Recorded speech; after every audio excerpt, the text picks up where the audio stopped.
when you do something that is super alert, you will find that there is an intoxication in that. I can have you all stoned out because the substance is not outside, the substance is within. If you look at me, you would think I'm smoking, right?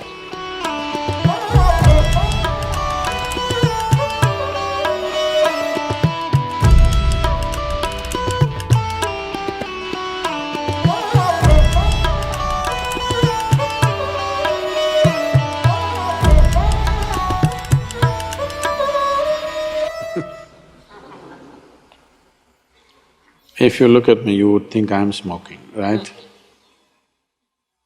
Just look at me. It's many times happened to me. People who are smoking these things in Himalayas and other place, they always invite me because when they look at me, they think I must be a smoker.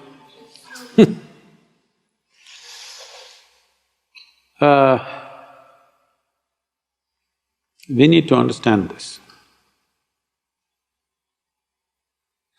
Whatever chemicals we put into the system, either in the form of this or that, whichever way, essentially it can only ignite something within us. It cannot by itself cause too much to us. Only those kind of things which will put you to sleep totally, like an anesthetic, they work in a different way, they completely knock you down. But all the others which have some sense of experience, they're only stimulating something within you. Now the question is, are you self-start or push-start? If you know how to stimulate yourself, you can sit here in great pleasure. Otherwise, you have to put something from outside. Shiva was not such a cripple that he needed chemicals from outside. He was stoned, no question about that. But by what is another matter. He is not using substance, he is the substance. So, I can make that happen for you. If you can be with me in a certain way, I can have you all stoned out. Because the substance is not outside, the substance is within. So, those who want to emulate Shiva, first they must sit unmoving for 3 months. And then maybe they can smoke also. This happened. Adi Shankara was walking. He's a brisk walker he must have been, because at the age of 32 he left. Before that, from the age of 12 to 32, in those 20 years, he crisscrossed India a few times, from Kerala right up to Badrinath and back and east, west, everything. The man must have been a really brisk walker. To do so much walking in a short span of life, because in between he produced thousands of pages of literature. He must sit somewhere to write all this. So he was walking briskly, behind him a bunch of his disciples trotting. Then he saw outside a village, those days in India, even just about 25-30 years ago, these drink shops, the country drink, usually is arak or toddy, they were only outside the village, never it was brought into the village. Now it's in the village, next to your house, in front of your child's school, they're selling alcohol, that's different. Those days, always it's outside the town. So there a few people will gather and they're drinking. Shankara looked at them in their inebriated condition. They looked at him, he looked straight and upright. Drunkards always think they're having the best time, unfortunately. They always think they're having the best time of their life and everybody else is missing it. So they made some comments. So without a word, Shankara walked into the shop. There was a pot full of arak he just took it and drank it and kept it there and walked. So the disciples saw their guru drank up a whole pot full of arak. Then he started walking briskly. Behind him they're trotting, among themselves discussion. When our guru can drink, why can't we drink?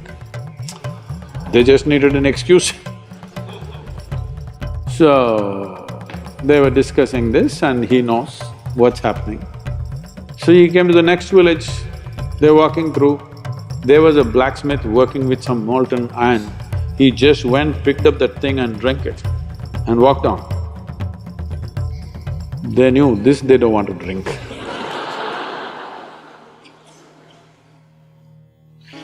So, even if Shiva smoked, I don't think he did.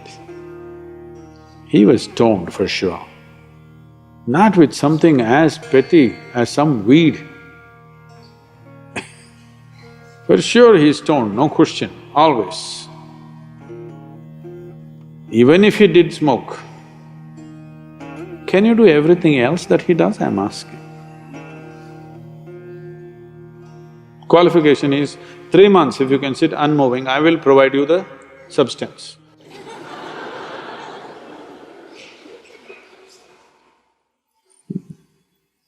So, people thinking by smoking marijuana and feeling little smoked out,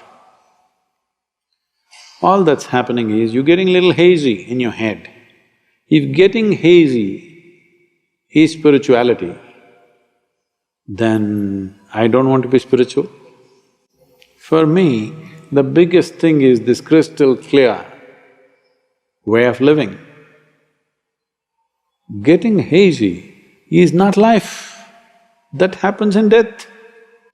Yes, life will be hazy at that time. When you're sick and dying, life will be hazy. When you're alive, clarity is the most important thing, and clarity can be intoxicating. When you do something that is super alert, you will find that there is an intoxication in that. Why do you think all these people jumping off mountains, jumping off airplanes, doing incredibly risky things is because in being super alert, there's another kind of intoxication. But they're doing it by doing so many physical things. If you could sit here and do it, then I would say an element of Shiva has come to you. If you can simply sit here and you're super alert, so alert that you're stoned, that is a way to get stoned. Not smoking weeds.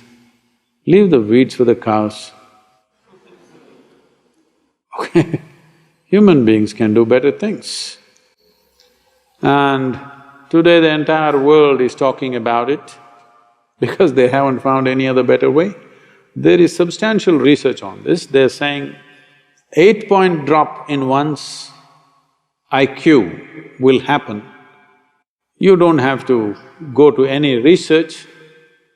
Those who are generally on this smoke, if you see them, they're acting peaceful, but you don't give them their substance for 2 days, you will see how cranky they become. Yes, every day you give the dose, they're nice, peaceful. You will be peaceful when you're hazy. But that peace is of no value. And one thing is, don't give them the substance for 3 days, you will see they will explode. They will not be peaceful if you take away the substance. Today, of course, it's become legal in many states in America. Many big corporates are getting into it. It is just that because you don't know how to handle your brain, which is not your making. Previous generations have evolved and come to this place and you don't know how to handle this, you want to smoke it down a little bit so that it feels peaceful. That's not the answer. If you take away the substance for some time, then you will see your peace will fly. There's nothing spiritual about any chemical. If you have not found any better use for your brain, except freaking, marijuana will do good things. At least you don't bother anybody, you smoked out and you simply sit somewhere. If you found better use for your brains, that your brain can do something worthwhile, something creative, something useful, then that's not the way to go.